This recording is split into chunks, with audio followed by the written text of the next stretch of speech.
Get blinded by the ray of light. Get blinded by the ray of light. Get blinded by the ray of light. Get blinded.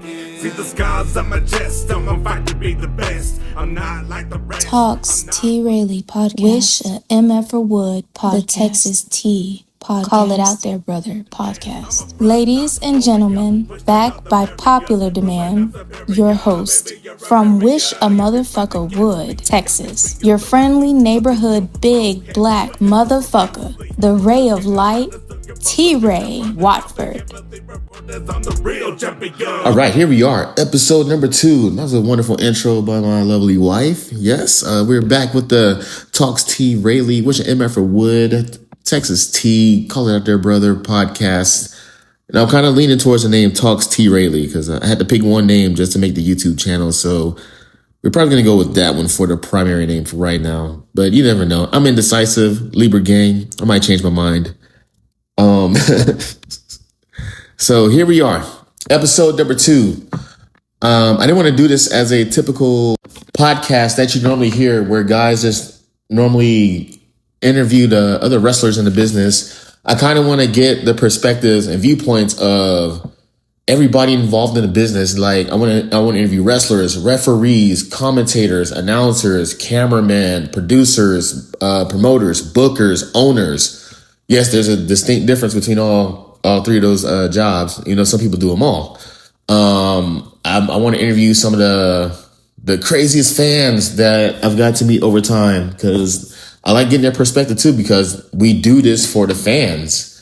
I want to interview my friends' wives, get the wrestler wives' perspective on the business. Though there might be a wives roundtable talk in the near future. Still working on that. But here today, we're going to talk to my good friend, Roland Duran. And I kind of give Roland credit for saving the scene and forcing everybody to level up their flyers. Roland is an outstanding photographer.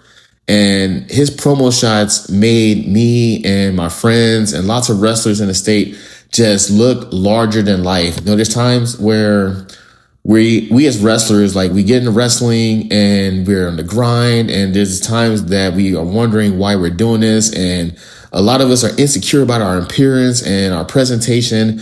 And then you do one photo shoot with Roland and he does your promo shots and you're like, oh my God, I look like a wrestler. Like this is the best feeling ever once you get those high definition shots. And then those shots in turn end up on flyers, and then the flyers look better because the pictures are in high definition, they're popping, and then that draws more people to the shows because a good flyer will make or break your show. So this interview for interview number 2, Roland Duran is coming to Wish a Motherfucker Would, Texas. He requested beef ribs, so I got to cook some beef ribs for him. And we talked about the business, his perspective from the business, the things he's encountered, what he had to go through to get bookings, the wrestlers he's dealt with, his favorite matches. And we talked about the first time we've met. And of course, we had to talk about fatherhood because Roland is, in comparison to myself, we have not learned the concept of pulling outs, so to speak. So without further ado, let's get this episode going. My good friend, Roland Duran, let's get this episode started.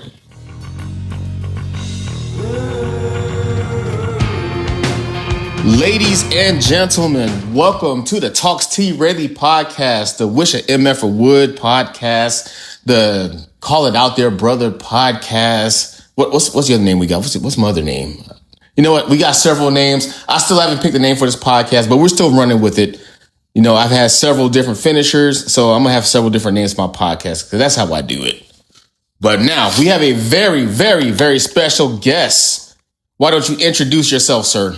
First of all, hit my music. Hit your music.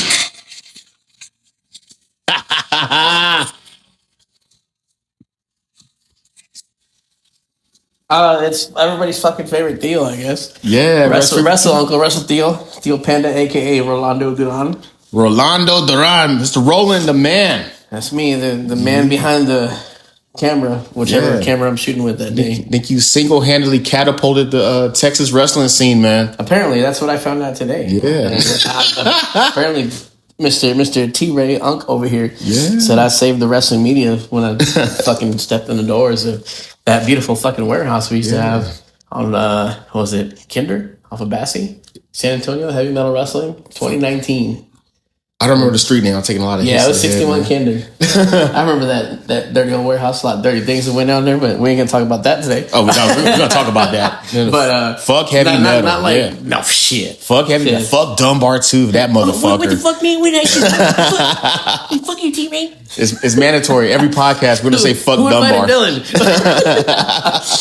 No, man. Like, I just found that out today, and that was a very nice thing to hear. Yeah, you know, a lot of these boys and girls, they say lots of nice things about my work. And T-Ray said that I apparently saved the media game in 2019 and skyrocketed. And out of nowhere, we had a whole bunch of fucking photographers after that. Yeah. Oh yeah. We're going to talk about that. We're going to talk about the influx of photographers after you join. The influx and what's the opposite of climax? The decline. The decline. Yeah. Of quality of work. The flacid of it. Yeah. But I've been what are we at 2025? So 6 years in, and already within the first 6 months, people were just putting me on this fucking mountaintop, and I was just like, nah, I'm not. I'm all right. Nah, and man. Like you deserve this shit, dude. Embrace that shit. I don't deserve it. I earned it, baby. Yeah.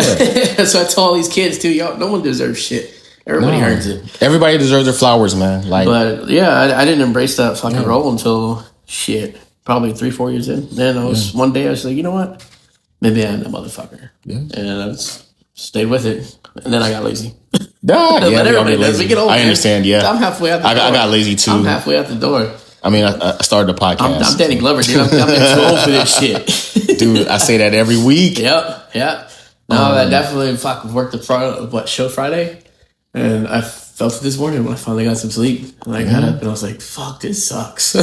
Yep. By that time, man. And I'm not even taking bumps. Well, I mean, outside of the ring, but not inside the ring, you know? Hey, shh. Oh, we're all adults here. The Fed's always watching. Talk to me and throw away the key. But yeah, man. Glad you finally made it out here, man. Been trying to get to a barbecue since both our sons were born. That was definitely worth it. I'm mad at myself for taking so long. So what do we eat today? Oh, some fucking beef ribs, greens, chicken, sausage, everything, pork ribs. I had everything, and I decided today that was my death row meal. If I get locked up on death row, or if I'm getting ready to die, guess what? We're gonna call one final meal. That's it. Yep. Just add in some mashed potatoes and it's perfect. I'll come cook it for you, man. Make my buttery mashed potatoes from scratch for you. I'm ready. Fucking thinking about it. I'm ready wet. All right. All right, for the listeners out there, yes, this is T-Ray. We are in Wish a Motherfucker Would, Texas. That's right. And today's a very special edition. This is Father's Day. We're recording on Father's Day. Yep. Very, very special day. Because we got a bunch of fucking kids. And neither one of me and T-Ray don't have hobbies outside of wrestling and fucking work. So, what else are we going to do is make babies. Five kids total in the house right now. That's not even half the squad. I'm missing one. I'm missing two. If you're missing two, motherfucker. Get a hobby, guys. Come on. There is no pull-out game in this podcast. Or get better at your game. Or shut the factory down, one or the other. I love my babies. Yeah, me too. I love them. They keep you going, but they are stressful. They keep me young, man. Yeah. Keep me going. So, I guarantee if I didn't have kids, I'd be fucking doing even worse shit than I do now. So, standard Father's Day. What did you get for Father's Day? Uncle T-Ray's barbecue. That's it. That's why I wanted to fucking do a Father's Day edition. I was like, you know what? I know these motherfuckers ain't got nothing planned for me at home, so let's do it on Father's Day. And he said, bet. Isn't it great how that turns out? Yeah. Oh, man. The first half of the day was fucking terrible. Yeah. I was like, God damn it, guys. Come on now. I was like, I think 2 people outside of my household were the ones told me Happy Father's Day today. Yeah. So it was one of those days. Very stressful, but I mean, worth it. Because it's all about the payoff, right? Yeah. I think that's a good thing. We celebrate in silence. And then, I think our kids, our family. No breaks. That's what we get to showcase for our accomplishments. We don't really ask for much. Like, I've cooked for myself on every Father's Day. Yeah. I kind of know how I want my steaks. If I make steaks today we made ribs. Shit, I made my own birthday cake one time. Yeah. And shoot, I remember one Father's Day, I just wanted like 3 hours of game time just to sit down and catch up on Borderlands. Yeah. I remember one. I was just like, I don't want to do anything. I just want to watch TV all day. Leave me alone. That's what we do as dads. Just leave us alone. Give us an hour of peace. I think that was last Father's Day. Actually, I was just like, I think there was a pay-per-view on or some shit, and I was like, I just want to watch this pay-per-view and just chill. I think I even turned down the booking that day because I was like, who the fuck was on Father's Day, first of all? I turned down a fucking Mother's Day booking this year, too. I was like, I can't, man. I got 4 moms in my life, dude. You know how much heat I'm going to catch at home if I go work a show? Nope. We spent it on the river, Blanco River. It was a good day. It's crazy in the contrast between Mother's Day and Father's Day. Like, yeah. Moms, they get the jewelry, they get the dinners, they get what's time away. that one internet meme where you got the badass fucking Mother's Day meal cooked and then like on Father's Day you get a fucking Hunger Man dinner? Yeah. Not today though. Just sitting on the chair by himself with the remote. I did not eat all day. I waited all day for this shit. And it was worth it. Yeah, we had a good meal. I went back for like thirds and fourths, so I got the itis now. I'm now. Yeah. Yeah, that's mandatory. Show up in my house. You will be fed good. You and your family will be fed. So so if you don't come down here for fucking Uncle T-Ray's barbecue, shame on you. So you're Big Unc. I'm Big Unc. We got 2 Big Uncs in the studio right now. All right. So let's get this interview started, man. How you feeling? Good. I feel good. Feel good? Yeah. I got a couple ounces of panda juice in me, some shots. Yeah. So how long you been doing this, man? How long you been in the photography game? Photography in general, I started when I was fucking 16, many moons ago. I'm 40. I'll be 41. 41? Yeah. So 41. Yeah. Yeah. Dude, see, that's the thing. Like, I forget how old I am sometimes as I keep up with all these motherfucking kids in the ring that are half my age. I'm old enough to be all their fucking dads. Exactly.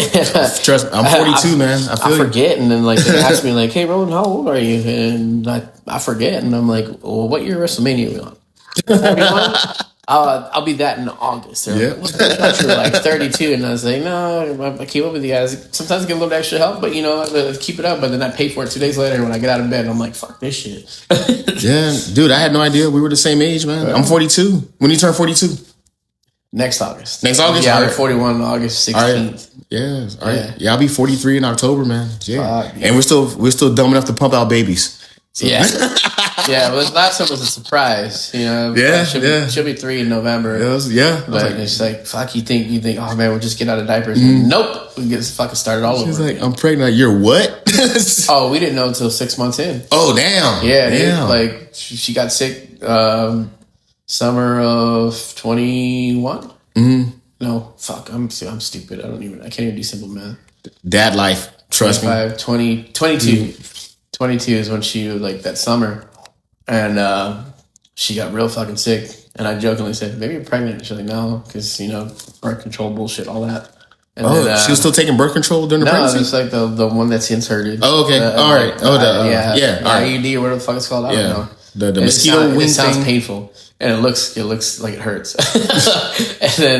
and got over it. And then August again, same thing.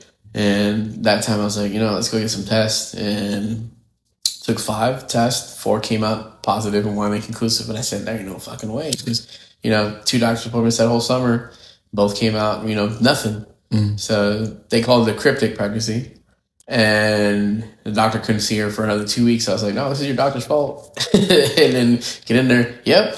Checked her out. Yeah, about 14 weeks and checked her out more. He goes, no, I'm sorry. You're 24 weeks. And I was like, what? Wait. So you're saying we're 6 months. So we got 3 months to get ready. Well, this is our first fucking ready. No. This little baby, she was not fucking around. She ended up coming out 10 weeks early. Okay, yeah. And then she spent 37 days in the NICU. Oh, yeah. I remember you posting that. I was at that hospital every fucking day. Yep. And that's why me and her are like this. That's my little best friend. And I don't give a fuck. I tell my kid she's my favorite. Hey, I play to say, hey. But she's been a fighter since she was born, so I tell mine, you're the kid of the month. You're in 3rd string. Y'all need to work harder. I tell mine the same thing. I told my wife, I go, see, and I go, I know what happened. It was one of those fucking nights. He went out with little hood rat friends at Fiesta. I go, me being a good dad, staying at home with all the fucking kids. And here we go. And look, But you gave me my greatest gift, so it's okay. Damn, man. I ain't mad at it. We're both some potent motherfuckers, man. You went through the IUD. Yeah, because that thing was 99.999%. And I was like, well, I guess I'm that 0.0001 motherfucker. I'm undefeated with the IUDs, I guess, right now. Dude, both of mine. The Plan B didn't work. Oh. We both got drunk, and she took the Plan B, and the plan, it did not work. Thanks a lot, Walgreens. It saved like $60. So, it was a waste of $55, man. That's $120 in total. I want my fucking money back. I would have taken the receipts back. I'm like, look, here, this didn't work. Look, you see her? This Plan B didn't work. Give me my fucking money back. That's what I would have did. She got mad at me too. I was like, "Are you sure you took it?" She's like, "Yeah, I took it. You was right there. Why would I fake taking it?" She kept like, "Hey, it's not just that's my fault, but it's your fault too." I am an American veteran. I'm not taking accountability for shit. You wanted it. I was just doing what you asked. All right, damn. Distractions. We're supposed to be talking about wrestling, man. We're talking about babies and we're talking about life. Yeah. Right? This is what the unks talk about, man. It's the big unk episode. I like this one. So yeah, man, you're my second guest on this podcast, trying to get this thing going, man. So I really appreciate you coming out here. Of course, man. And it's fucking cool to feel a lot closer. Yeah. So I said, what was Fort Hood, right? Was where you were before? Yeah, I was in Fort Hood. I had to get out of there, dude. Bad. You used to live in Cove, so I know that fucking drive. Dude, man. Yeah, I had to get out that city, dude. Like, as soon as I retired from the Army, I was like, I got to get out of here. And my job, they said, hey, you want to transfer to San Marcos? Before they even finished asking me, I was like, yes. They was like, do you want to transfer? Yes. Yeah, dude. So I like San Marcos. I like New Orleans too. These little areas are blowing up. By the time you know it, we're going to be a fucking metroplex with Austin. Just like, pretty much. Yeah, that's what they're building to. Yeah, it was what, 20, maybe 30 minutes away. Mm-hmm. I was like, dude, it's just like driving from my house to work. Mm-hmm. But yeah, man. All right, let's get into the nitty gritty of this, man. Yeah, here we go. Let's get these. Let's take the gloves off. Let's take the rubbers off and talk that shit. All right.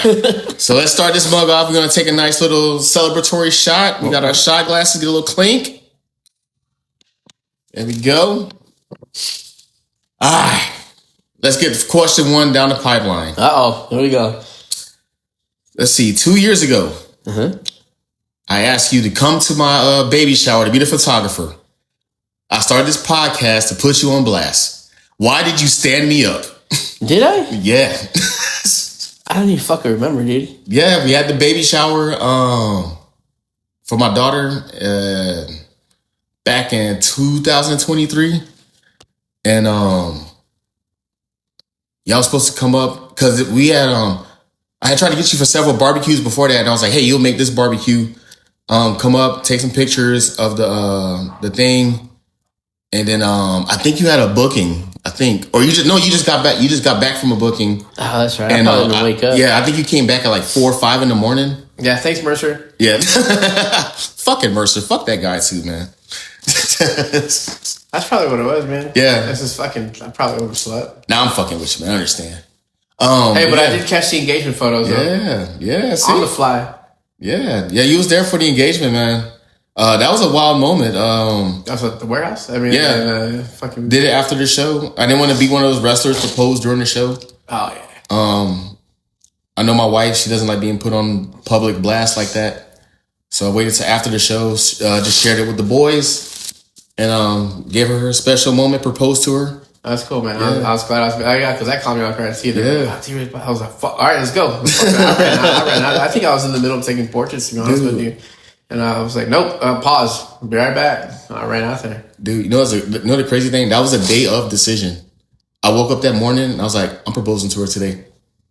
I went to the store, got her ring, came back, talked her into driving to Houston because she hates being on the road. Oh. I had to talk her into getting to Houston. On the way to Houston, I had to reserve a hotel room. Talked to Kiefer on the way and I was like, hey, after the show, can you get the boys to stay? I'm going to propose to my wife. And he's like, you don't want to do it during the show? And I was like, no, man. Because I don't want to take away from the boys. Yeah. I had to do had a Monsters Ball match that time.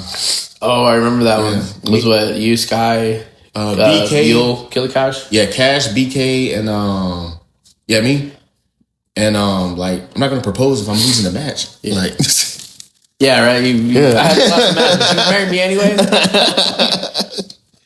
Like, T-Ray has been eliminated. Wait, he's going out into the crowd. What's going on? Why's he pulling that girl out of the crowd? What's going on? Like 3 people are covered in blood. I'm all banged up and stuff. But yeah, man, that was a special moment. I'm glad you were there for it, dude. Of course, man. So yeah, what I can. Yeah. So what was your light bulb moment to make you say you wanted to start photographing the shows? I was actually asked one of my favorite photographers, which I was very surprised. He fucking responded. His name's Ryan Loco. He was I think he's the greatest of all time. And follow him on Instagram. And he was just like doing a Q&A. He shot the McGregor and a Mayweather boxing fight, you know. Oh, okay. He shoots a lot of UFC. He shoots a lot of wrestling stuff. I asked him, like, how'd you get into shit? And he said, I just went to a local show one day, took my camera, shot from the crowd, and sent them out. And then after that, it was consistent. So that's what I did. I saw a flyer for the Valentine's show for heavy metal wrestling back in 2019. I mean, it was like a week before Valentine's because, you know, taped a week ahead. And Rodney Mack and Jazz were on the flyer. And I was like, holy shit, Jazz. You know, I think Jazz probably the greatest women's wrestler of all time. And I can't argue that. She doesn't get the credit that she is due. You know, because her and Jacqueline, they were my favorites. And because those girls could actually work. They were all about the flashy, you know, the looks back then. No, they weren't about the work. They weren't being prancy and being sexual. Yeah, they were beat motherfuckers, man. Yeah, and they couldn't. And of course, they didn't move merch because they didn't make that merch. But I mean, Jazz is in there beating up fucking dudes in ECW. Yeah, dude. So and like when I was like, oh fuck, Jazz, you're riding back. I was like, and it's free. Let's take the kids. You know, ran it by her. So yeah, let's go. You know, shot the photos. I think maybe a day or so after that, I tried to post them on the heavy metal page, but it only allowed 1 photo per post. So I posted this one goofy ass fucking photo. They had this one gimmick where they were doing some stupid daily show. I remember that. Great Scott was the host. Jeff Gett was a contestant. Ruben Steele was a contestant. Yeah. And somebody else. I don't remember who it was. But it ended up getting worked into a match where it was Jeff Gant and Ruben Steele. And the one photo I fucking showed was goofy as shit. And I just remember Scotty in his gear in the ref shirt doing this fucking little gimmick with his hands up, doing a count in the corner. Ruben Steele has Jeff Gant in the corner and he's pinching both of his fucking wrenching his nipples. And that was the perfect fucking shot. Nipple spots. And so I was like, wow, if I'll fuck it, do it. And then I posted it and here comes Dunbar. I didn't know who Dunbar was at the time. And he's like, oh, what the fuck? This fucking photo's badass, man. Oh, fuck, you got more? Yeah. He fucking sends me a friend request, and then I send him all the fucking photos, and that was it. He's like, you can come back next week? I was like, yeah, I think we'll be there. And second week, I showed up, introduced myself, shook hands with him and Josh Del Barrio that ran production and everything. And Josh was like, hey, if you want to go inside the rails, you can. I said, fuck no, I don't. Gotta get the good shots, man. Nah, I shot from the crowd again, and then, third week came back, and I said, fuck it. And I shot from the ringside. Yeah. And after that, it was just, I never missed a fucking heavy metal wrestling show ever. After that. I remember, too, that first show that I was inside the rails, they put Mercer through the gauntlet. Oh, yeah, I remember that one, too. Yeah. He wrestled like 6 fucking workers. It was good, man. I miss those days, you know, actual like storylines and it was fun. You know, quality fucking shit, quality matches. Hot as shit in the warehouse and cold as shit. Yep. Like the Premier Arena. Yeah. You know, outside, guess what? It's gonna be like that inside. Yeah, times 10. Yeah. But I mean, you can't beat a free fucking wrestling show. Nah, yeah, that was a good thing, man. Like it was free for the crowd, but it was something. And we came down and like essentially the wrestlers, we're just pretty much filming practice matches. Yeah. That's all we were doing was just practice matches with production.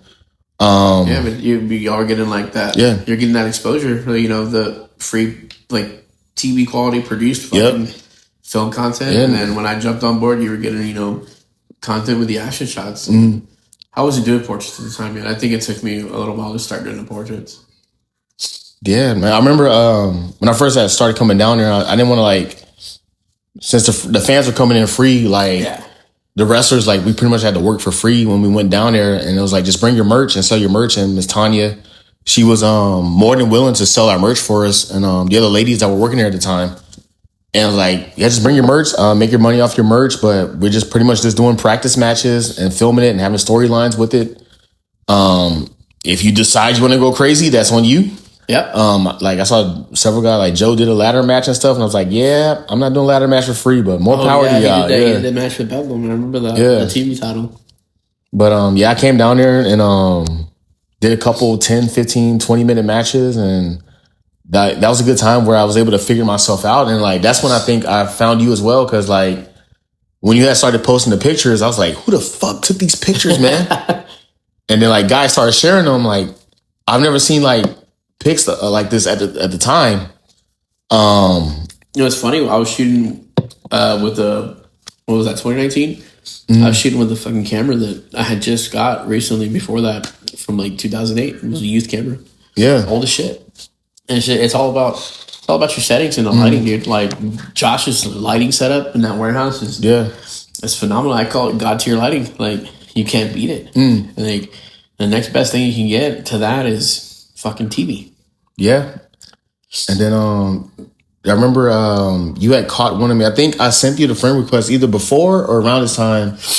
I had did a match with Ethan Price. Oh, the chop. Yeah, the chop. I have that photo. I think I have it on my Facebook. Yeah, man. I'm very terrible about posting my content. Yeah, I'm sitting on gigs of fucking work that have not seen the light of day, dude. Yeah, you caught that chop perfect. Like my hand is like imploding into his chest. The nipple ripple and everything. Yeah, the nipple ripple, man. And dude, yeah, that was like one of my first times going viral from wrestling from that one picture. Yeah, it was cool, man. I was like, what the fuck?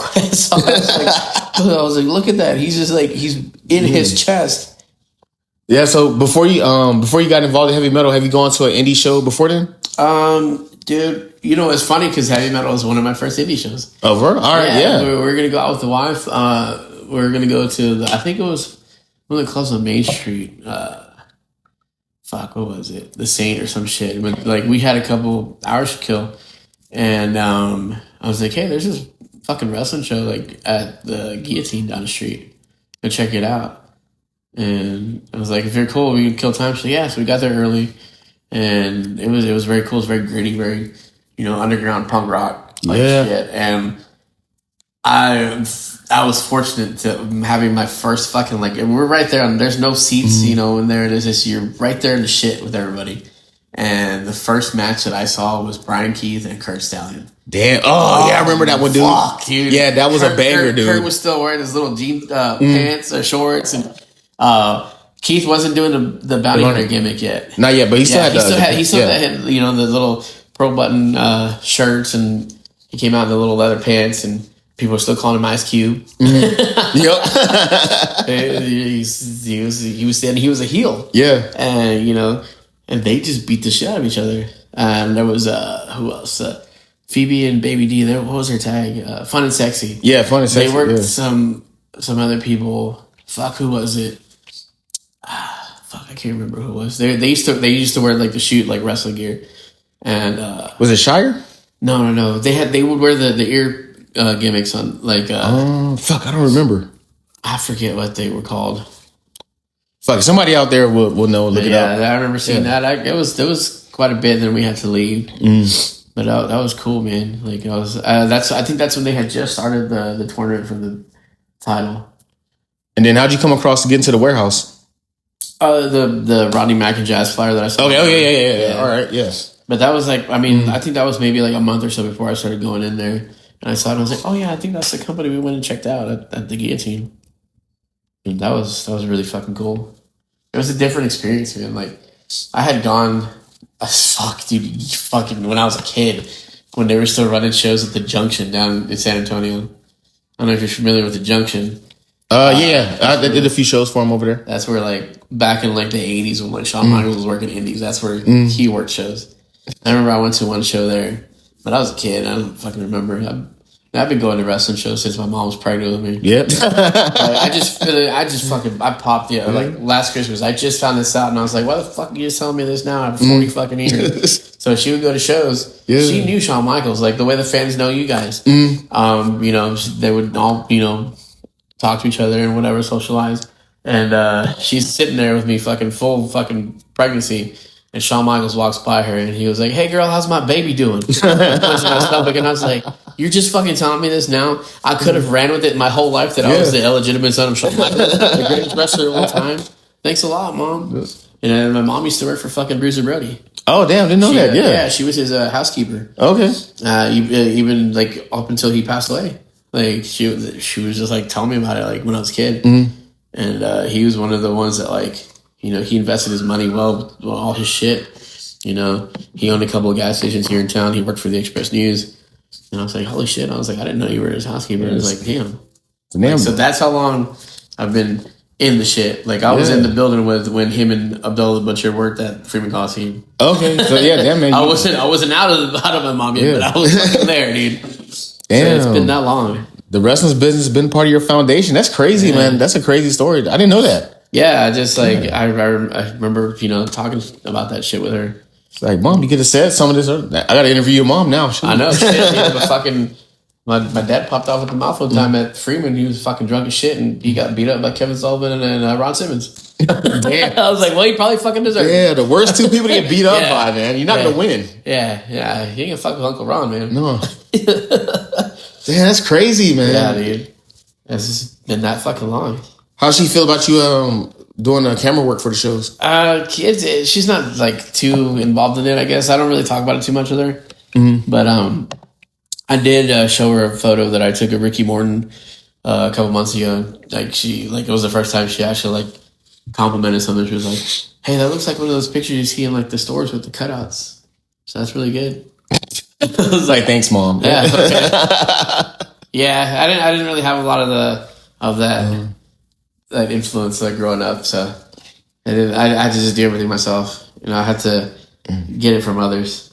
Yeah. So speaking of, take me through your process, because I think I've seen several photographers like Miss Vanessa down in Corpus, and when Thomas was doing it, and the guy that does Houston shots, they had talked about this, like wrestlers like bugging them like as soon as the show was over for pictures. So give me a process. What's the process from getting to the show, setting up all your stuff, taking the pictures, tearing it down, getting back home, uploading to the computer, and doing the editing? Like, what's the process? It's a lot. Yes. So I think the boys need to know this. So and the thing is too, like it's a whole process. Is of course it helps if it's local. Man, I love it local because then I'm home in 20 minutes. And it's like, say go to Houston. And that's what I tell a lot of the workers too. Like it's a very like cool added amenity when I'm on a show, because not only am I doing the ringside portraits, photos, I'm doing the promo shots. Now I am. It took me a little bit to get into that, like a year, but get there. I will try to get there. Well, what's call time? Try to be professional. Get there at the call time. Okay, cool. Get there, of course, say hello to everybody, because that's what you got to do. Yeah, shake those hands. Yeah, no, that's just paying dues. That's just it's not just paying dues; it's the respectful thing to do. Come in, say hello to everybody. Cool, scope out the area. Where the fuck am I going to set up today? Because sometimes you have a lot of space, and sometimes you don't have. You can fucking adapt and work with what you got. That's why a lot of them don't set up, because they get intimidated by it. You can't intimidate me. I'm going to fucking adapt to my my environment. So, you find a spot. Okay, cool. Set up the backdrop. Set up the fucking, just a stand. Set up the backdrop. Make sure everything's leveled out, not wrinkled. Then I got to set up my lights. And then I got to get my settings and then do testers. Because with the portraits, it's certain settings for that, because I'm using my off-camera flash. It's a lot of different like settings that you fuck with. And then, but it's nothing to me now. It's just all natural. Boom, boom, okay, cool. And then you get like, so you're doing this before the show, right? Yeah, before you take your first picture. Yeah, you're doing all this. I don't even know how many photos I take before the show even starts. Sometimes, because I'll have a line sometimes. And then, you set those up. And then, all right, guys, I got to call it. You got like 5 minutes to ringside, or the show starts. Then I got to go ringside and adjust my camera to the ringside lighting. Turn off all my shit. And then intermission, depending on, how much time we have. If I have time, I'll take a couple. And then there's times where after the show's over, I'll go around. So I don't really go around anymore. I let them come look for me. And if they need them, if we've already talked about it, I tell you, okay, after the show, I'll take care of you after the show. I keep my word. And sometimes it could be, 30 minutes to an hour after the show. Yeah. And do them and then tear down and just go in reverse of what I did. The tear down's a lot easier though, because I don't know shit. Like, just throw it in the truck. I want to make sure. No, I just throw everything in the fucking bag. So it's a long process, and then then of course consider to drive home, and then get home, sleep. Sometimes I don't even look at a photo from a show for like a day or two. Yeah, dudes like they expect as soon as you get home, like editing. That's what they expect. I've left the show, and someone from Houston messaged me. Not even a couple hours after the show. Hey, we need to those photos will be done. I already saw it like when you see the preview, and I was like, I didn't open it for fucking days. I had a show. I think that was a Friday show. Yeah, I had a Friday show in Houston, and I had one in Dallas with like Circle 6 or something like that. And I had another show Sunday. And then Sunday comes, Monday get home, Monday night or early Monday morning. Then I still got to go to fucking work. It's like on top of that, it's like I got 4 kids, a wife. Work 40 plus. Yeah, just like you get that one picture out. Yeah, on demand. Yeah, and then I decided I'm gonna open it. And I was like, motherfucker, I have a show. I have not been home. I haven't seen my kids I've seen my kids for like 30 minutes this weekend, and you're asking for fucking photos. Come on now. And I told them, unless there's some kind of like gratuity. Then I'll that's a good motivator. Yeah, it's good. Expedite the process. Yeah. But like that's why I tell everybody to take advantage when I'm on the show. Because like I said, it's an added amenity. Because not only are you getting your action shots, if you need fucking promo shots, I'm gonna take care of you. Yeah. And there's a lot of other people that I found out. Because someone will take a photo of me and they're like, well, how much do I owe you? And I'm like, fuck you mean how much you owe me? It's part of your booking. That's why I'm here to take care of you guys. And like, oh, so-and-so, for 3 photos, I charge $50. I was like, well, that's fucking stupid. It's like, they're already getting paid by the booker, right? Yeah. Well, yeah. Oh, then they shouldn't be charging you. I go, well, so I got you. Don't worry about that shit. Yeah, man, that's what I love about, dude, man. But I always say, tips are not required, but, they're appreciated is what I say. And I never have a set amount. It's whatever you can afford. I'm not a greedy, selfish person. I'm not here to knock your head off, Like, I think that's shitty. Like, cause my whole thing about taking photos, just in general, even portraits, outside of this, is like I'm about the sentimental stuff. I'm about capturing the moment, because the most important thing that we have in life is time. Yeah, more important than money, because that's the one thing we'll never get back. So I'm not about making money off of somebody's memories. Of course, I got to make something, especially in the portraits outside of wrestling. There's people that do this for a living, and they charge $400 to $500 for an hour session. I said, well, that's stupid. I get it, you're doing that for a living. Yeah. And then they only send you like 5 photos. I charge like maybe 20% of that outside of it. And if you get 82 photos that come out at the final session, I'm going to send them all to you, So that's what it is about me. It's the sentimental stuff. Because every time I look at a photo of my kids on my phone, I remember what we were doing that day. Yeah, that was one thing I didn't get. When you say you had to like track down people and you just wait for them to find you, like if the owner, the booker says, "Hey, this guy's here. We brought him in here. Get promo shots done." Like, I feel like the whole locker room should be lined up to get new promo shots done. Like, you never know which photo is going to be that one photo to make you pop and stand out. Yeah, he's gonna fucking make you guys look like the stars you are, man. Like that's the whole thing. And I'm like, how do you like turn down not getting a promo like shot done? And then I remember back in 2020 during COVID, I think that's when you first started going heavy on the promo photos. Yeah. You had called me in, and like, dude, there was a time I felt like before then, like I was trying to be a wrestler and just trying to like look like a wrestler and trying to do everything I'm supposed to do.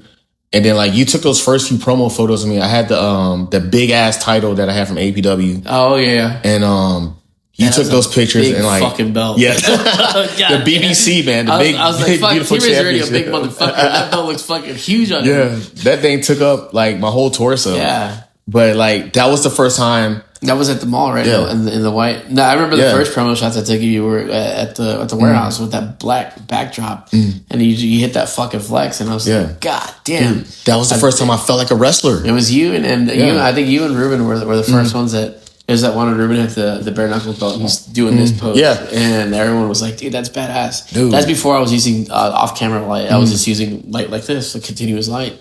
Oh yeah, you had that set up in the camera thing in the mall, the camera store. Dude, that fucking thing, that room was cool. Yeah. There was no lights. Did you have to pay for it? Or you just broke in? Josh knew those people. Oh, you said it? All right, yeah. Cool. I was like, we'd take that little walk around the corner, go in there, and it had like that little weird wall. It was like a ramp. And I was like, just don't step too far back. Yeah, I remember getting y'all's photos in there, your photos in there, and Kiefer, fucking Scotty, everyone. And I took Kurt Stallions last indie promo in there. Yeah, and but I think he worked Albert that. Yeah, it was ACH versus Stallion that night. I remember that night, and they beat the fuck out of each other. Yeah, you had some great shots for that one. It's like you made that like the mall set up. I think it fit like 15 people in the mall, but the way you took the pictures, it looked like it was fucking this big studio set up that had like a full crowd in it. Yeah, it looked like an actual fucking studio. And like we're just in this little section in the mall. Store. Yeah. Now that's the crazy thing. Like when I say like you elevated like the production value in Texas wrestling, because before then like a lot of flyers were just shitty, dude. And then the cell phone photos. Yeah. They're still doing them.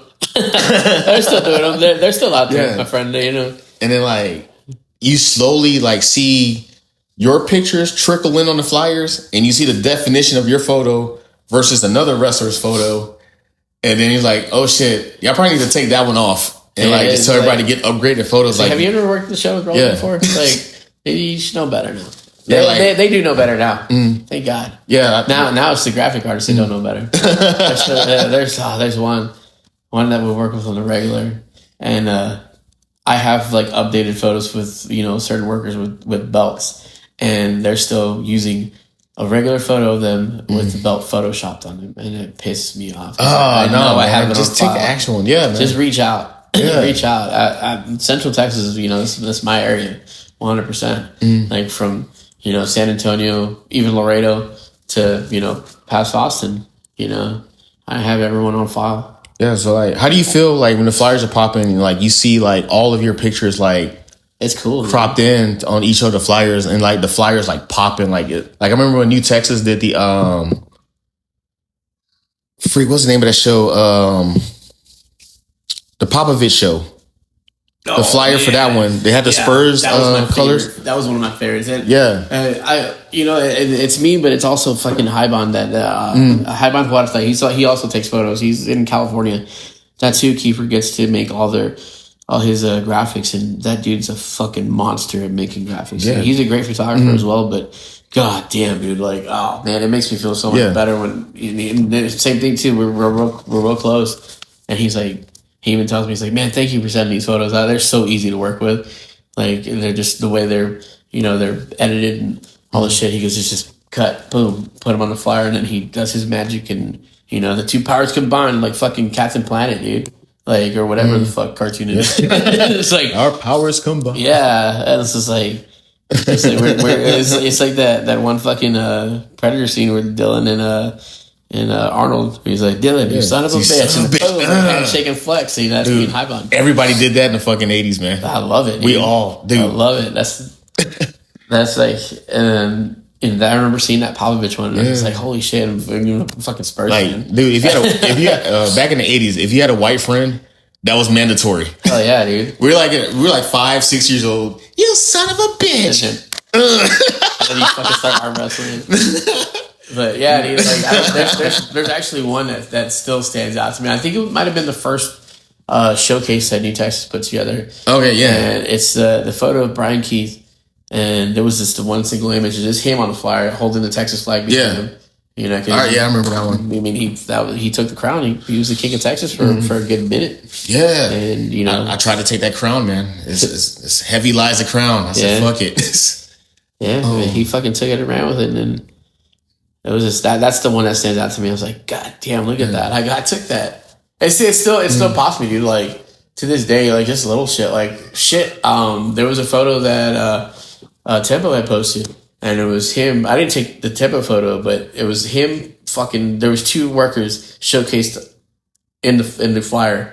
I don't know where it was, but it's on a billboard off a fucking highway. Oh, yes, in College Station. Yeah, and it's Tempo, and then the photo that I took was a Brick Savage. Yeah. And I'm just like... On a fucking billboard, dude. Yeah. Yeah, he's a big fucking man to begin with. I was like, God damn, how do you make him look so much fucking bigger, first of all? But and it's my photo. Yeah, you got the shit... Damn, bro. Oh, man. That's a moment. Yeah, and then like I know they've done it with like when they do the shows in Pasadena, New Texas, it gets on the LED boards. But like, and I've had photos on billboards before, but it's just seeing that one like, damn, I'm still. It's like 6 years in, and they're still getting out there. Yeah, that's unreal. Blows my dude. mind. Like, seeing your work on a fucking billboard. Yeah, man.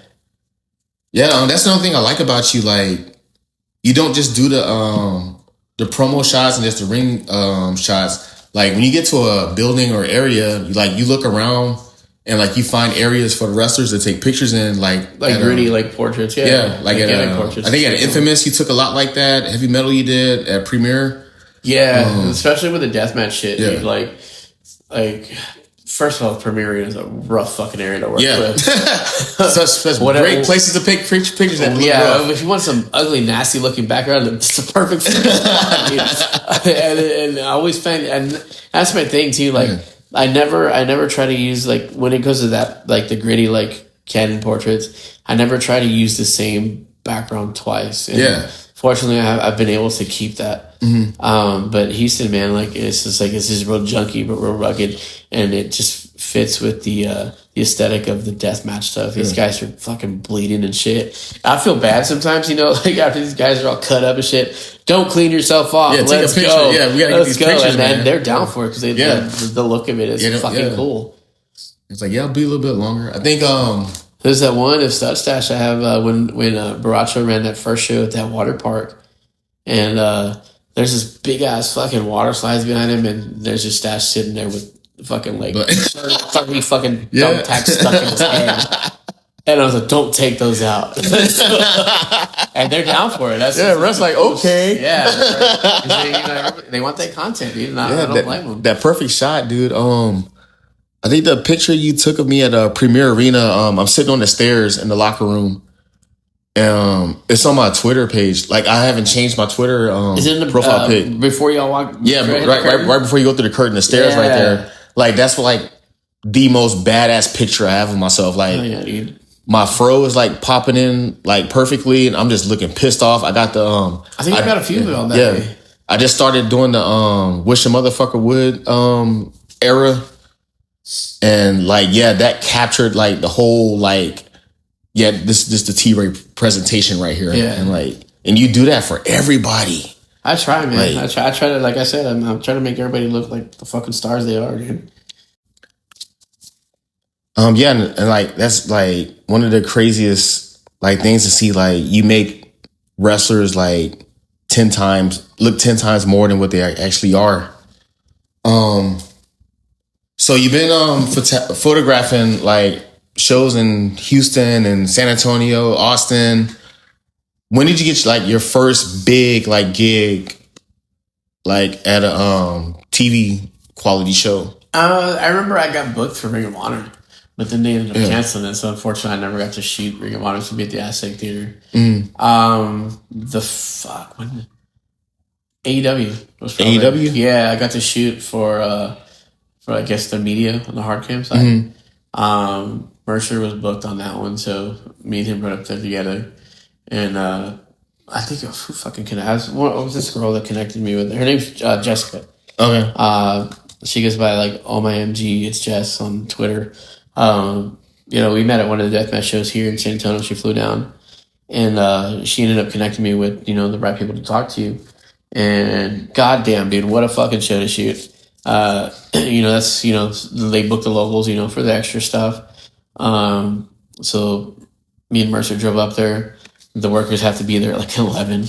So That's an all day process. Yeah, and I couldn't get into like 4 or 5. So here I am in fucking Dallas trying to kill time. I'm like, I don't know fuck shit here. I think the only thing I did was deliver some shirts to a fan for Brian Keith. And I was like, what the fuck do I do? I guess I'm just gonna hang out here, dude. But that was the first big one. And I ended up that was man, what a fucking, and that I was blown up more shooting than shooting ringside, because like that's when Bryan Danielson and Hangman Page worked that hour match to a draw. Oh yeah, okay, and yeah. So you have to have a telephoto lens. So I'm zooming in and out constantly, boop, boop, boop, boop, boop, and I'm just like, sucks. And then, but it was a cool experience, man. Like I remember I got one of my favorite photos of all time during that show, and that was Danielson stood up on. He was working heel that time. He was standing up on top of the corner, and he just shot the finger, double fisting fucking fingers at everybody in the crowd. And he hit his fucking headbutt or some shit. But that was cool, man. I got to get some photos of Sting that day. CM Punk was still with them. Penta and Phoenix is my favorite tag team. Lucha Bros, yeah, man. Yeah. My first like big out of town show was in 2019 of September 2019. Martinez Entertainment. So Martinez fucking dude goes out, and he had Penta and Phoenix booked on that one. He had Dr. Wagner booked on that. Fucking Ultimo Dragon was booked on that, and that Nasco was the first one. He was the one that hooked me up with that one. So I owe him all that for hooking me up for that show. And that was the first big out of town show. And I consider that a big show too, because look at all the names that are on it. True, yeah. And I'm just like, holy shit. And I just recently shot Ultimo Dragon again, which is a full circle moment too, because I wasn't doing portraits at that time, and I actually got to take his portrait this time. Damn, I don't know how you still going, man. Like, oh, dude, no, I don't know how he's doing it, man. He's just like Ruben Steele, man. Like you see Ruben in the back, fucking getting his fucking reps and working out, doing his squats, elastic bands. Everybody's fucking around and doing gimmicks, whatever. He's there getting stretched out. That's what Ultimate Dragon does. He did that for an hour before the show even started. 50 plus, dude. That was cool. I got booked for MLW. Okay, yeah. I don't know. I don't think it was a Mania weekend. I don't remember. It was a big weekend in Dallas. It might have been a Mania weekend. Shot them, and then the biggest one that I think is my biggest booking. I didn't really have any goals or aspirations when I got into the business at all. I just wanted to just do it. I thought it was cool. This is my outlet. This is my creative outlet. Like, this is my going out. Even the shows, like hanging out with the boys. Like, I don't go out. I don't do anything. When I go out, that's when I go work shows. Yeah. So same here. Yeah. And then hang out for a few hours after the show, whatever. But then I finally thought about it. So you know what? It'd be really cool to shoot in Mexico, like a lucha show, or to shoot New Japan at ringside. I go, but more realistically, the goal is going to be Mexico. And then New Japan does their shows. I think maybe 3 or 4 shows in the States a year, something like that, like big shows. And I had just mentioned that, and then like maybe a week or two later, one of their production people, she's in charge of like the media stuff, she reached out to me. She was like, hey, we just wanted to see if you were interested in shooting New Japan ringside for this date. And I was like, what the fuck? Excuse me? Yeah, just like that, man. And I was just like, fuck. I was like, because I was very like, on the fence. I was ready, this is already later on. It's like a year and a half, 2 years ago. I was already, taking a step back on going out of town so much. And, I was like, fuck, let me talk to the wife about it.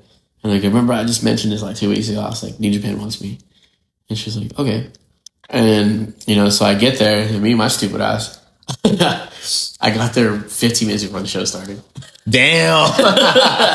The most unprofessional thing ever right here. But I did keep in contact with them. I'm like, I'm sorry, this 4-hour drive ended up turning into almost 6. Like, it's just traffic's bad, especially in Dallas. So, but I made sure to keep in contact with them. And they were like, oh, okay, well, yeah, because we already had a backup ready. And I was like, ain't no need. Got there, set up. But let me tell you, shooting for a show like that is a total different fucking game from shooting indie shows. So I get there, and they hired 2 photographers. one to shoot ringside and the second to edit photos on the fly as the show's going. Yeah. So the photographer was like, how many memory cards do you have? I was like, I have like 2. He was like, oh, we need more than that. Fuck, man. And he was like, we need your card after every match. Because then, so I shoot the first match, pop the card out, pass it to him, touches them up, sends him to a fucking cloud, and some guy in Japan fucking downloads him. Damn. In real time on the New Japan website. Damn. And I'm like, I go, you're fucking lying. He's like, no. And I was like, fuck. I was like, okay, cool. I was like, well, they're my 2 cards, and make sure to keep them. I said, don't delete any of the files. I want to keep all of the files for my personal use. Yes. Because I don't know how he's going to edit the photos. I'm very meticulous, very critical. The photos. As most artists should be, yeah. And so, yeah, dude, this was like, and then I think there was like a quick break, and I looked up on their Twitter, and there were my photos already on the fucking New Japan site within like the hour. I was like, get the fuck out of here. So I was like, that was it. I'm done. Like, you didn't know this was possible. Yeah. It was funny because like I was curious because like I was like, why did you guys book me? Like when I asked the girl, her name was Emily May. I go, because that was the week that, you remember the fucking clip that me and Brick Savage put together with he fucking tossed Cavens like he was yeah. That was that week that clip the low key spot was getting fucking like, I think got 1 million like views or shares on Twitter. And coincidentally, that's when New Japan hit me up. And I asked her, I was like, hey, I'm just curious. What made you guys book me? And she was like, oh, well, New Japan tasked me with, getting the best photographer in Texas. And we looked at yours and a couple others, and you were the one. I was like, oh, yeah. See, shit. I told you. I was like, it had nothing to do with the video. I told you, man. Fuck. Yeah. And then I fucking marked the fuck out. Yeah. And this is one of the times where I was just like, stunned. Fucking Sonny Ono was there. Backstage. Yeah. The fucking creator, innovator of the fucking selfie. Nobody fucking, that was funny. We were talking about that yesterday. My wife was like, oh yeah, look, Paris Hilton and so-and-so, the inventors of the selfie. I said, no, the fuck they weren't. Sonny Ono was taking a fucking selfie with the disposable camera in 1996. The Polaroid camera. The little disposable throwaway. I still fucking use those. Yeah, I saw him back there and I was like, Sonny Ono. Yeah. I was like, holy shit. There's fucking John Moxley fucking 3 feet in front of me. I don't give a fuck. It was fucking Sonny Ono, dude. Yeah, Sonny Ono, man. Yeah. Damn, that's badass, yeah, man. There's a lot of big names in that card. Shibata's on that. Who else? Moxley. Who was the other kid that is with Moxley in that group? Not Cesaro. The other one that's in that AEW group. He got mad at me that ringside. I think I got his way. I was like, hey, you got to do your job, man. We're supposed to work around you. Yeah, I was like, my bad. And then Kingston was on that show. There's a lot of big names on that. Yeah, man. Stephanie Buckhead was on that show right before she got signed. That was one of the first times too I was starstruck by like a female worker. I was like, oh man, look at that girl. Like, fuck. She's badass. Yeah, man. She's finally taking off right now. It's finally like got it together to take it off right now. And she was a workhorse over the last Money in the Bank weekend. I think she did like 3 or 4 matches that one weekend. Man, that's crazy, man. So like the wrestlers listen to this, man. The photographers outworking the workers, man. Like, get on y'all grinds, dude. Cause I'm their whole show. Yeah. And that's what I think people appreciate. Like wrestlers, we come in, we do our match, and we go and sit and chill, and like you're there for the whole show. Before the show setting up, during the show taking pictures, going around ring, doing the entrances, and then after the show, like that's a lot of fucking work and standing on your feet, man. Yeah, they do now. It took a little bit, but they do now. But they also they also did realize that I'm not one of these other fucking dudes that's not gonna like cower down and like let you fucking say something. Yeah. I'm gonna sit back. I'm a grown ass man, dude. Like a rolling throw hands motherfucker. I'm motherfuckers on their ass at ringside in front of the crowd and didn't give a fuck, Yeah. But if Brick Savage can say fucking excuse me under his breath, then you can too, Yeah. And it's a giant man. And but yeah, it's just it's cool, man. Like not only, am I taking the photos over there, like now currently, because like I don't gatekeep this shit. I don't think it's right. And it's photographers are terrible fucking people sometimes. They don't like to share their knowledge, and they don't like to do all that shit. They like to keep it a secret, and it's even worse in wrestling. It's a fucking million times worse. And it's not me. Like I want to teach the next wave because I'm not going to do this shit forever. Yeah. And I want everyone to be successul. I encourage everyone to get in my way. Like I said, don't worry about me if you get in my way, because like there's sometimes for like whoever's running production, the fucking switchboard in the back, don't get in Roland's way, and I go, don't listen to them. Get in my way. I'll get my shot. I go, your content's more important than mine. Your videos, because that's going on the street. I'll get my shit. But this was like I'm halfway out, man. I ain't gonna do this forever, so that's why I'm trying to teach these kids. But I tell these kids, you got to be a sponge. You got to be my little SpongeBob. So you got to absorb this shit, because if the second time you don't listen to me, I'm done. Yeah, true. I ain't got to waste my time, And there's luckily there's a few that listen. We had a situation last night where the production crew got chewed the fuck out, and for no fucking reason. And I had a talk with them after that, and I said, hey guys, come over here, let's go have a walk. And I told them, I go, you guys are the best fucking production team I worked with, hands down. So the kids from Hybrid, can't remember their names right now, but like they were the best fucking. They listen. Yeah, that's important. Be coachable. I watched their stuff, and I've seen their video content improve from day one that we started working to last night. And like I always tell them, don't listen to them, listen to me. It's like they're not in the shit. We're in the shit. We're out here all day, and they're coachable and they listen. And I remember the first time I worked with them, I yelled at them while ringside, but I grabbed them immediately and I said, hey guys, if I'm yelling at you guys, it's not yelling at you out of aggression. I'm yelling at you out of encouragement, because I want you to be successful. I go, so don't ever, and I go, I'm not mad. I do, like, I yelled at them, get the fuck over there, go. Yeah. I said, you see my fat ass running, you better run with me. Yeah, man, keep pace, shoot. I don't run for nothing. And I tell them, pay attention to your spots, pay attention, know your workers, know your spots, because goddamn, I know everybody's fucking spots already. I don't know if you watched the ladder match on Friday. Yeah, I saw it. I saw the whole thing. Yeah. Daniel Ryan does that little tornillo, and then he jumps into the moonsault. Yeah. And I saw him pulls the Kai Lemon out. I said, here it comes the tornillo, and I'm right under him. It fucking get a perfect shot. Video in one hand, photos in the other. Because I'm double fisting out there now with the video. Now I'm doing the highlight reels and I'm doing photos. It's like, who's doing on the indies? Nobody. Chris Canyon, right?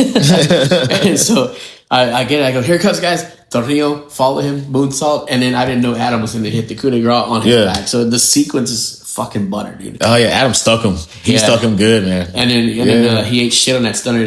Fucking Danny fucking ate some shit that day.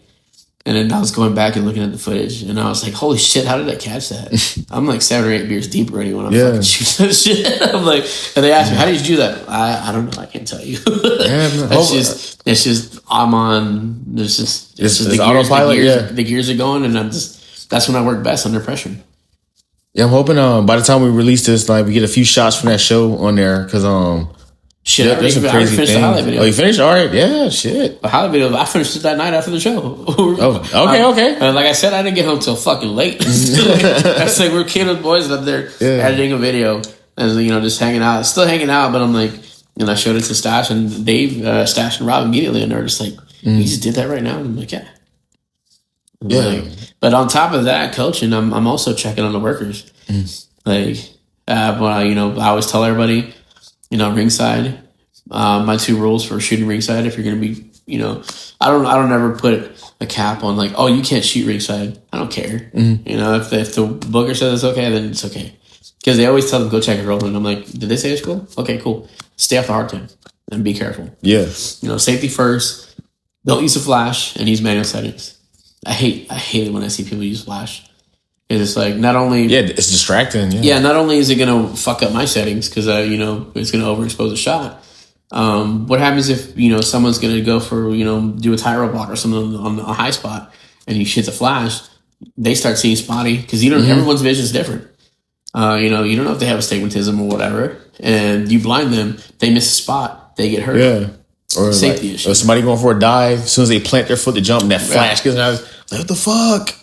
Yeah, I've experienced that. I've had one person kind of go scoff at me when I said that and say, you know what? I go, if you're going to be shooting ringside, you should be good enough to not use a flight. But if you feel like you really fucking need it, go ahead. They didn't even shoot at all anymore to that. I was like, it's just a safety issue, man. But on top of that, I'm always constantly checking on you guys. Like, If I see something, I'm like, hey, you good? You good? Like, don't work me. You good? Yeah, you told me that before. Yeah. Yo, T-Ray, you good? Yeah. I'm good. Yeah, I checked on Adam, Friday night, and he was working me, and then the second time I checked on him, I was like, motherfucker, you working? Like, oh, shoot. And I'm like, fuck. That's how I knew Ruben Steele got hurt at the fucking deathmatch show. That's you can tell just something. You can tell with certain people, you get so familiar with with the workers, that I consider them all friends. You get so familiar with your friends that something's wrong. But that's another thing too. It's like coaching the fucking camera crews ringside, and checking on you guys. Just pay attention to this stuff, man. I wear many hats. Yeah, that's good shit, man. Like I believe that's a thing like all men should do. Like if we're in a position to teach others, like teach and instruct and show them the way, so that we can leave that field better than what it was, so that the person that's doing it, they can enhance upon it. And so I think your production crew, like if they're getting like mentors directly under you, like they're gonna do some good shit. Yeah, I'm trying, man. But yeah, man. But speaking of that, one thing I did notice, like when you started, like your pictures started like blowing up and going viral and getting on flyers. It's crazy. Like when you're good at something, like people pop up and like, hey, he did this. I think I can do it too. Or he made it look easy type of thing. I think I can do it. Like this big wave of photographers started popping up at shows. I think it started popping up in Houston and then Austin, and more started popping up in San Antonio. Have you like done any collaborations with any of the photographers? No, not really. I don't think so. No, because it is just some that just they feel some type of way sometimes, and so they just don't associate sometimes. Or okay, yeah. There's been a couple that that have made backhanded comments, and I don't care.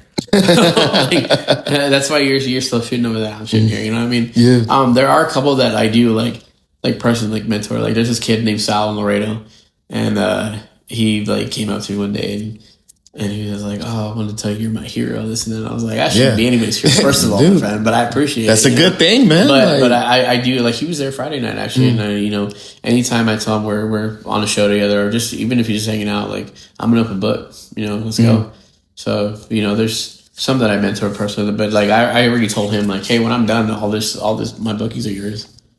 Like, but just pass them off, man. It's not anytime soon, but I got another year. Get them ready, man. No, I haven't really. There's no really collabs. Like, I can't really think of like thing that we could collab on. We work together, but other than that, no. But I mean, I'm down for it. Yeah. And I'm more, like I said, I was willing to help everybody out. Yeah, reach out to Roland, man. He's an open book, man. Take your flowers, dude. Like, people compliment you, take them. I think men, we fail bad at like just taking praise and compliments when people like want to thank us and honor us. Like, there's several wrestlers that came to APW that said they got into wrestling because they saw my match. And I was like, dude, there's like thousands of better wrestlers. Like, why me? Yeah, but then I'm like, nobody. Then I thought about it and I was like, you know what? Hey, thank you. Yeah, man. I'm trying my best, man. I hope you make it. But if I was your influence to get into it, I hope you fucking do great. Yeah, that's the same thing I tell everybody. Like, I want you to be better than me. And, because, I don't know everybody's situations at home, and I don't know what it was like growing up. But I always like encourage all these kids, even the workers. Like there's certain workers that I even before their match, I go and have a quick pep talk. Casey Blackrose is one of them. Yeah, Casey. I always tell him like, hey, go show him, go show him why you're here. Go show him that you can work any fucking style. Show him who you are. I do that with him. With Adam, Devin Carter. Devin, I gotta get in the ring with him too. Well, I gotta get in the ring with them. Yeah. Get my pronouns right. Get in the ring with them. I love that kid to death. Yeah. Who else is there? There's quite a few, and like because I don't know what everybody's situation was growing up. I didn't have that encouragement, so and it sucks not to have it. So I wouldn't want anybody to feel like that. So that's why I do what I do. It's like, you got to do it, man. You can't be a prick. You got to encourage the next wave.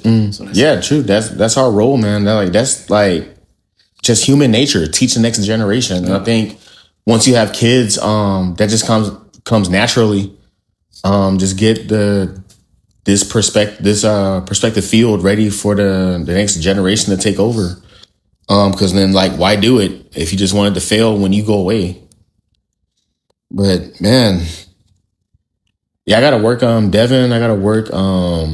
Casey, Casey, gotta get matched with that dude. Yeah. That boy, that cardio machine. Yeah, that's why I started losing weight for it, man. I saw Casey like, man, I gotta get in shape for this dude, man. But yeah, so let's take a little lighthearted approach to things. What is the definition of your favorite word, mamon? That's another word for being a pussy. It just sounds cleaner because saying that word is so vulgar. So it's like, stop being a fucking mamon, dude. You know? Damn. But I could say worse words, but and get canceled, But it's just like it's playing up what it is. No, man, you can't get canceled when you're good at what you do, man. When you're the best at what you can't get canceled. Sorry, but I'm playing with this shit. Cancel me. You can't cancel me. All right, that's some good shit, man. So off the top of your head, just what are your 3 best pictures you think you captured? I know there's one that's one of my favorite ones, probably the favorite. It was the first Texas Deathmatch Massacre tournament, which was a collab with Heavy Metal Wrestling and Inspire. And I think it was the finals. No, it wasn't the finals. It was the semis. It was Ruben Steele and Masada. And Masada had set up Ruben with these bundle of light tubes, and he just gave him a straight fucking super kick. And I caught the whole explosion. The explosion. Oh, yeah, the dude. shards of glass just everywhere. Perfect fucking timing. And that's one of my favorite ones. There's one that I decided I think I might use it for a sticker. And is Kurt Stallion versus he was going by Stallion Rogers at the time. It was after this. It's Kurt, man. Fuck Kurt. It's still a Lone Star. Fucking Kurt. It's still the Lone Star. Pick a name, motherfucker. Kurt Stallion. He worked at Warhorse, and I've always wanted to catch my own tribute image of this Pantera album called Vulgar Display of Power, and it's just this dude getting fucking rocked in the face and all the ripples in the fucking mouth and everything. And I caught Kurt giving a slap to Warhorse, and then I actually put my name on it with the Pantera font, and it says Vulgar Display of Photography. Nice. That's probably my second favorite. I don't know. I can't really think of a third one, to be honest. There's a lot. I think that deathmatch show, one of my favorite ones, you caught Cash when he busted through the ring. Yeah, he looked like a fucking monster. He just fucking, the boards just flew up in the air and he just busted through the ring. It's a straight fucking scene of that horror movie, dude. There's this one of the same show. It's Ruben Steele and Gray Scott. And I can hear the photos every time I see it. I remember Ruben had the fucking barbed wire stuck in his hair. He's leaking everywhere. And Scotty grabs him and he looks at me. He says, "Move." And he flipped Ruben to where I was and like moved out of the way. But I took the photo right when he said it. And I can hear it every time I look at it. I was like, shit. And I think another one of my favorites, Mercer and Ruben's first death match they did. Oh, at the mall? Yeah. That was chaos. Dude, it was fun. There's blood all over the boards. Fucking Mercer's bleeding everywhere. You probably should have gotten evicted after that match. So I'm surprised we didn't, man. I think we used light tubes in there and we weren't supposed to or some shit. Or we told Josh we weren't, and then they busted him out. It's like, it's too late now. Whoever saw the light tubes, they're going to want them. Ask for forgiveness and not for permission. It's the wrestler's way. It all paid off in the end. I'd love to say they didn't give a fuck. And I think it was 2021. Heavy Metal had the no ring at the show 502 bar, and I think it was Hispanic Heritage Month, and like all the Latino wrestlers came out. Oh yeah, that was that weekend at Dunbar tried to kill me. Yeah, where I think it was over like 100 matches in like 3 days. Yeah, a lot. Yeah, it was 3 shows in one day, and then Sabotage decided to run the next day or some shit. And I'm like, yeah, I'll do it. Yeah, and I think he called all the Hispanic wrestlers and their promo pictures that day. Yeah, with their flag of like their origin country. Like I know I had what was it? Roxo with the Venezuelan flag, I believe. Hyon with the Mexican flag and Dominican flag. Who was super crazy with the Mexican flag? Sadik Pistoletto. Adam. Yeah, Adam had the Aztec. He had the headdress with the Mexican flag. Roxanne Perez. That's her name now, but we all know Roxy. That's baby sister, man. Carla, a little girl. She had the Puerto Rican flag. It's our baby sister, man. Love her. Yeah, dude. It's still wild seeing her on TV, dude. Like seeing that, being a part of that journey. Like I still remember. Yeah, she's still that little 16-year-old girl. But like seeing her like stuck to the fucking thing. Yeah, and like. Now she's on fucking Red Arrow. Main eventing and same thing with Brian Keith, dude, and fucking Ricky Starks. It's just like holy shit, Maddie Rinkowski is Maddie, Ren Sinclair. Yeah, Ren. That's crazy because like those last three except for Ricky, I shot all three of their last promos on the Indies. I remember I shot. Ran for Maddie at RCW, and then she got signed. And then Roxy, the rumors are going around, she got signed, or she was gonna get signed. So I asked her, she was like, I don't know if I can. I was like, let's do it anyways, And then Brian Keith, I shot his first Bounty Hunter promo, and I shot his last Bounty Hunter promo on the Indies at Inspire. And what was cool about that, because he had told me he got signed before a lot of people knew. He was like, hey, keep quiet. I was like, yeah. And this is how close me and that dude are. He's like, but don't tell nobody. And I asked him if I could take one more shot. And he already had all his gear off and everything. He's like, he stopped. He was ready to walk on the door. He stopped and he put on his poncho and he put his hat back on. Yeah, man. BK's a good dude, bro. And then we did it. And, congratulations. And, and then boom, he was on TV the next week again. Like, actually under contract. I was like, holy shit. But... that was really cool. Just being a part of that. Yeah, man. Yeah, I feel like you should get some but you're a part of that process, dude. Getting the credit for like making these guys look larger than life and bringing them putting eyes on them with your high definition photos you take. Sometimes I say I'm part of the problem too as well. Yeah. That makes the ones that can't work for fuck shit. Look like stars. Sorry guys. But it's cool. Yeah. Just doing it in general. Like I always call it, like I'm not out there working, I'm out there creating art with my friends. Is what I call it. Yeah. Oh damn, you brought memory up with Roxy. When we saw her in the Royal Rumble, it was like oh, Roxy's in the Rumble. Fuck yeah. And then going through the whole thing, oh, she's still in there. She fucking set the record. Yeah, and then oh, she's still in there. And then still watching, oh, this person's coming out. Fuck, Roxy's still in there. Yeah, and she was never fucking with Charlotte. The last two, I'm like, once I saw that, I was like, oh, fuck. I was like, is she gonna fucking win? Are they gonna put her over? Fuck what the no. fuck? She was in there with Charlotte. She's not gonna go over. Come on now. Even I knew. I was like, fuck, Charlotte's in there with her. When she got eliminated, dude, I had tears fucking flowing out, dude. Yeah, dude. Like, it wasn't tears that she got eliminated. It's like that moment, knowing, how hard she worked and being a part of that journey. She was in the locker room, right after her match, start doing her homework. Yeah. Because she was in high school, doing a large process when she first started. And, she'll do her match, go do her homework. Go out. Homework on the car rides. And, all those fucking car rides up from Laredo. Yeah. Shout out George Wolf for fucking making sure he took care of her ass, But, yeah, it's crazy, man. I'm glad you got to get those final shots from the guys that you got to work with. Yeah, that was really cool, man. It's so cool seeing other workers that I've worked with on the indies and they end up being on TV too. Fuck, dude, Mr. Iguana this last weekend, getting super over the weekend. Shot him and the GOAT, Jay Sirius at the mall.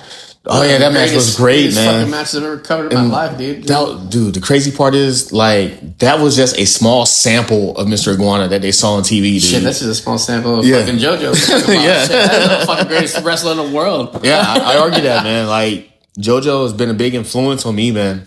That man doesn't get the credit he has earned. I'm gonna get him down here one day. That was fun. That was fun, dude. I reached out to him for an interview. I'll get him down here eventually. So, JoJo, if you're hearing this, clear your schedule and get down here, man. I have to pop in on that one too. So, fuck, Roland. What? Oh shit, Roland, come on. Let's go. Yeah, man. JoJo was the best, man. Like, I changed my whole match structure in psychology because he'd be like, bro, if I was your size, this is what I would do. Yeah. And it was like, out of nowhere, like, I started doing the torture rack in my matches because nobody's doing the torture rack. Yeah. And it was like, yeah, just Damn, you're right. Yeah. I haven't seen that in a long time.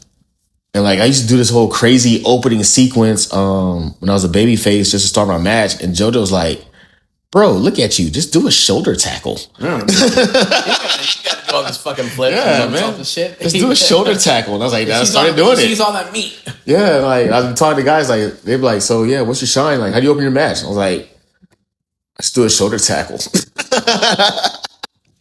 And dude's like, what? Yeah. Thank you. Like, oh, yeah. Yeah. They got to memorize this whole sequence. Like, it's a shoulder tackle.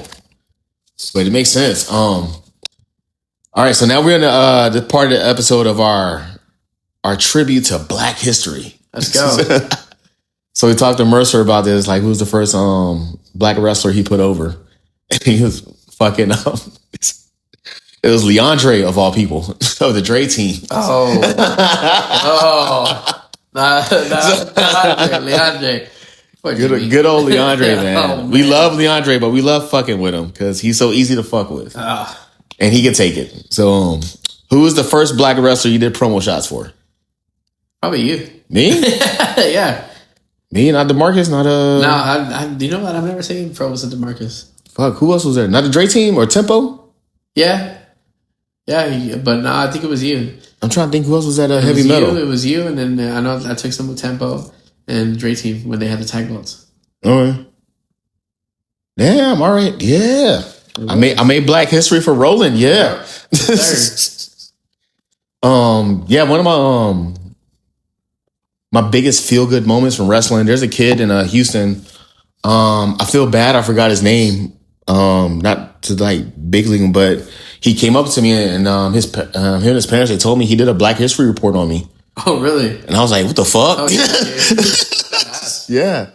And I was like, I don't care if I ever get a contract. I don't care if I don't go overseas. That's an accomplishment. Yeah. This makes you feel good fucking for you. Yeah, knowing this kid decided to choose me to do a Black history report on just based off of what I did at Premier Arena. It wasn't even like all the stuff I did with the military or stuff I did when I got out of the military or the things I volunteered for. Like it was just stuff I did at Premier Arena. It was just your art you created in Houston, man. Good.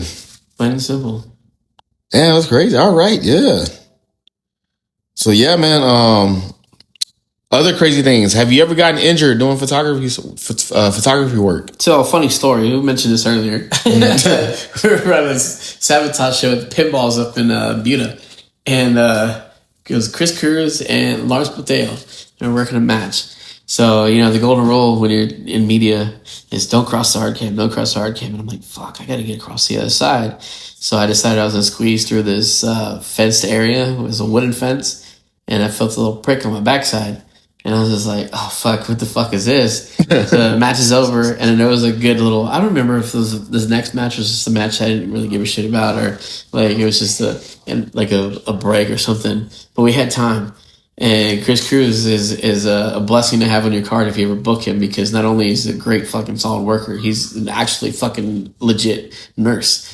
I think he's an ER nurse. And I was like, Chris, I need you medical, not anything, personal.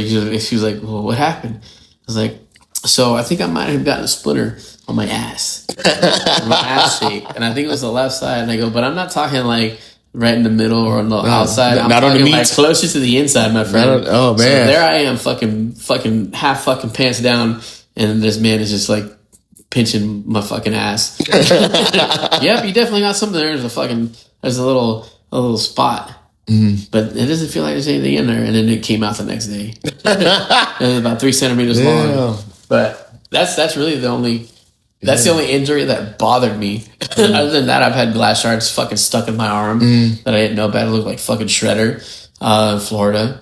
Thanks, Ruben. I think he blasted Ruben. Neil Cutter, and I was standing right behind Neil Cutter, just letting the shutter fly, and And some of the fans that flew out, Bradley from Baracho Pro and Juan and all them, they flew out to Florida to go catch, it was No Peace Underground. And they're like, roll it, and fucking trying to get my attention. And they start pointing at me, and they start pointing at their arms. And I looked at my arms, and I said, holy shit, there's some shards of glass stuck in my arms. Damn. The adrenaline was going, you know. I've gotten pricked with barbed wire. So I almost got hit with a ladder on Friday. But no, if I'm into shit with you guys, and I always say, if I die, I die.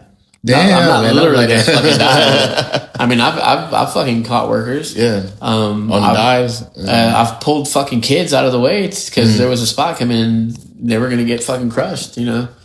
Damn, so ring awareness, man. You sacrificed the picture to save the kid? No, I still got the shot. You still got it? Oh damn, you that good? Yeah. I still let it fly, dude. I still got the shot. I was like, you know, I just looked at somebody, I looked at my camera, and I flexed. I was like, got the fucking photo, and I saved the kid's life. Yeah. Well, have you considered ever going to training? Fuck no. No? I'm too old and fat for that shit. Too old, man? Oh, come on, man. No, I mean, I know the shit. I know I have access to at least 2 rings in San Antonio. I can go to fucking the United Ring and, you know, Marvel with Hybrids always tell me, whenever you're ready, come fucking just, even if you just want to work out, dude, even if you don't want to train to work, just come get that cardio in. Yeah, man, get a good workout, man. Drop some pounds. In-ring cardio is the best cardio you can ever fucking get. Yeah. Yes, it is. That jiu-jitsu. Yeah. No, this is different from jiu-jitsu, dude. Like, jiu-jitsu, you can roll and grapple for a bit, but wrestling's different, man. Oh, yeah. It's a whole different beast. Like, jiu-jitsu will help for wrestling, but I'm talking from experience. It's a whole different beast as in-ring cardio. Mm-hmm. Like, if you're good at jiu-jitsu, then, like, yeah, you can come in and do, like, a 5-10 minute match, but it's different with wrestling cardio, man. Yeah, wrestling cardio is fucking insane. And it's crazy. Like, there's a lot of people that still don't have it. Mm-hmm. You know, they get their certificate and they graduate and then they don't train anymore. I never understood that, dude. Training never stops, man. Like, you got to train. You got to go to other places to train. Get in and work out before the show starts. Yeah, that happens a lot at schools. Like, they get their graduation certificate or their ceremony, and then, like, they just stop going to training. And like, even if you can't make it to training, get to the shows early and work out for about 30, 45 minutes. Or go to the gym at least. Like, I never understood guys that just stop going to the gym or don't go to the gym at all. And I'm like, how do y'all... Yeah, at me next time. Guilty. I'm like, how do you plan on, like, excelling, man? Like, you got to do something, man. Never stops, man. Like I said, I've been doing this shit for 25 years and I still don't know everything. Mm-hmm. Still learning. You never know everything about something. True. Invest in yourself, man. Mm-hmm. Stay humble. All right, we're about to wrap this up soon, man. How much longer you think you got to do this? I don't know. Maybe another year and a half, maybe 2. Another year? All right. Depends on the boss at home, you know? Yeah. I understand. Yep. Yeah, but I have cut it down a lot, you know. It does take away a lot of time from home. But, you know, I've just stepped it back a lot. I don't drive anywhere past Austin anymore. Okay. Yeah. Austin, you know, for you guys that inspire me, Texas, that's all. That's it. I don't go to Corpus no more. I don't go to Houston no more. I definitely go to fucking Dallas anymore, unless it's for like a big show like DJ. Yeah. If it's a big fucking show, and you know the envelope's right, hell yeah, I'm gonna go. But 2 hours in the car, my knees are too fucking old for that shit. Yeah, trust me, I feel the same way, man. What's the furthest you ever driven or traveled? Florida. Florida, yeah, okay. Yeah, twice. We went to do some deathmatch shows in February of like 21. And then when WrestleMania weekend, when they ran in Tampa, when it rained, and WrestleMania was going to rain out, those are the 2 farthest times. Other than that, Dallas. Okay, all right. Yeah, man. I mean, we flew out to those like that. Now I'm like, it's more than 3 hours. You can fly me out. Yeah, man, it's crazy. Like hearing you as a photographer, like wrestlers, we get stuck looking at things through a wrestler's eyes, and it's like we're like you and Nastico. He's a manager for wrestling, like out working and out grinding the wrestlers. Nastico's a fucking great. He's the best manager on the indies. Fucking period. I don't care what anybody says. He's number 1, dude. So that's my guy. If it's okay, kayfabe, I got to shit on that motherfucker. But Nastico's a workhorse, dude, man. Not even just on screen and in the ring, like behind the scenes, man. Yeah. And I think you shine there as well, working on things behind the scenes, not just taking pictures, but all the stuff you do before the shows and checking on the boys and giving rides and like you paid your dues even as a photographer. Like a lot of guys don't do. 100%. Do like whenever find out that if a certain people are on the card going up, hey, y'all want to ride together? Make sure everybody gets there. Shit like that.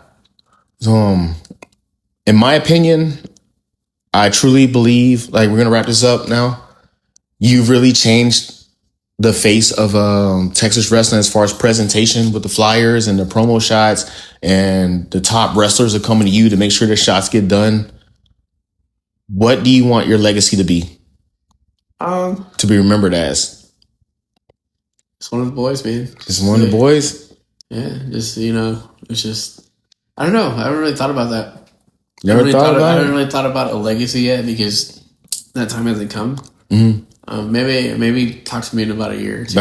Hey, I'm up for repeat interviews, man. This is going to be an ongoing show. We're going to do some continuity. When I decide to stop doing it, then we'll see what I think about it. You wouldn't want any of your kids to do photography or anything production wise? I know I don't want them to work. not the girls, at least. It's just because then I'm gonna have to be there with them. But no, hey, they're gonna have at least 50 uncles looking after them. The business is fucking cleaned out of all that shit. So I don't have nothing to worry about there. I mean, but think about it, man. Like all the people you're close with, your daughter's gonna take care of, especially on my side, especially if I'm there and my boys are there. No, the older girls they don't really have an interest anymore. My son, he's got like fucking, I don't know, he's got all kinds of shit going on in his head. He fucking ADHD gets off the back. I want to do this. I'm going to do this. I'm going to do this. I'm going to do this. But the baby, she's already fucking two and a half, jumping off chairs and up on me. And she sees wrestling TV. She's like, oh, WWE. I like WWE, Dad. I'm like, all right, you're the one. I'm like, you're my martial artist and you're my worker. Any of them taking any interest in photography yet? My Judith has, my oldest. Okay. She's actually she's starting high school next year, which makes me feel old as shit. She got one of her electives is journalism. Okay, yeah. And I think photojournalism is in there. And I already told her, I don't know how it works when you get assigned to photojournalism, but if they offer it in a volunteer thing, you better fucking take it. Mm-hmm. I go, because right there you already have an advantage because you have me. Mm-hmm. And they go, and I'm going to show you how to do what you need to do. Yeah, and man. I'm going to make you better than what I can do. And she was like, okay. Damn. And I already have it set up to where I'm going to give her one of my older cameras and just run with it. Yeah, get that little starter camera going. You already have a cheat code. Yeah, and by the time she starts getting herself established, she can get her own camera at the time. Mm-hmm. And yeah, man, that's good shit, dude, man. But I appreciate you coming in, man. We're gonna wrap this show up, man. Always. This has been a fucking great interview. Like we never got Father's Day in general, man. Yeah, this is a good Father's Day. This is one of my best Father's Days, actually. Just Father's Day edition. Some drinks, some ribs, lots of meat. Talking. Yeah, as long as we got a chance to talk, man. We don't get to hang out at the shows because it's always just work. Yep. One of us has our kids with us. Yeah. Like, see you at the next one, man. So like, please, stop by whenever y'all are free and they got time, man. Let the kids beat each other up. They're having a fight. I'm not looking forward to leaving because I already know we're gonna get fucking tears. Yep. It's not mine, it's yours. What? My friend's what? I'm gonna leave my friend's house. Yeah. Yeah, I want to hear it all day. Where's my friends? Where's my friends? Yeah. Where's my friends? Like, Daddy, go back home. I want my friends. Can I live here too? But yeah, man, please, like, just stop by anytime. Like, I'm always cooking out. We're just hanging out. You're always cooking out. I'm always down to eat. So go. It's a mutual relationship. Yeah. But Roland, my man, thank you for stopping by. The Talks T Rayleigh podcast, the Wish of MF for Wood podcast, the Texas T podcast, the Ray of Light show. Yeah, the Ray of Light podcast, the Call It Out There Brother. We're going to pick a name eventually, hopefully by the end of the year. But I might run with all the names because I can do that. Just do it. You use all the monikers. Let's go. But I love you, dog. I love you too, Thank you very much, man. Anytime. Appreciate it. End scene.